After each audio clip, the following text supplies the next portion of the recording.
Timnas Indonesia menutup 2024 dengan kegagalan di gelaran AFF. Namun di luar itu, skuad Garuda harus diapresiasi dengan prestasi positif seperti untuk pertama kalinya mampu lolos ke babak 3 kualifikasi Piala Dunia. Timnas Indonesia akan menghadapi berbagai agenda di tahun baru.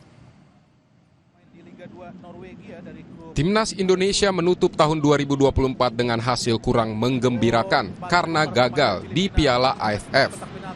Namun, di luar itu, prestasi Timnas baik senior maupun kelompok umur sepanjang 2024 cukup gemilang. Salah satu yang menjadi buah bibir adalah keberhasilan untuk pertama kalinya mencapai ronde 3 kualifikasi Piala Dunia 2026. Jarak Timnas ke Piala Dunia hanya ditentukan dalam 4 pertandingan tersisa.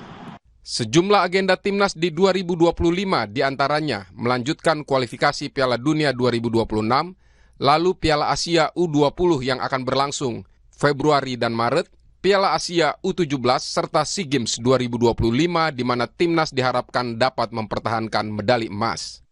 Demi mengejar prestasi selanjutnya, Ketua Umum PSSI Erick Thohir menyebut telah menyiapkan anggaran 650 miliar untuk berbagai agenda Timnas.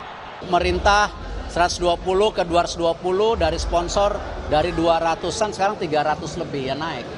Tapi kalau naik terus juga agak ya nggak tahu bisa terus naik nggak. Soalnya kalau kita benchmarking dengan tetangga kita juga ya kita masih jauh lah. Banyak di Asia Tenggara itu budgetnya 1 triliunan. Jadi kita hanya 600-an dengan prestasi hari ini ya berarti kita efisien.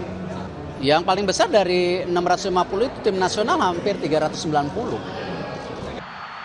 Peluang Timnas lolos ke Piala Dunia masih terbuka lebar. Tahun 2025 bakal menjadi penentuan. Tim Liputan Kompas TV.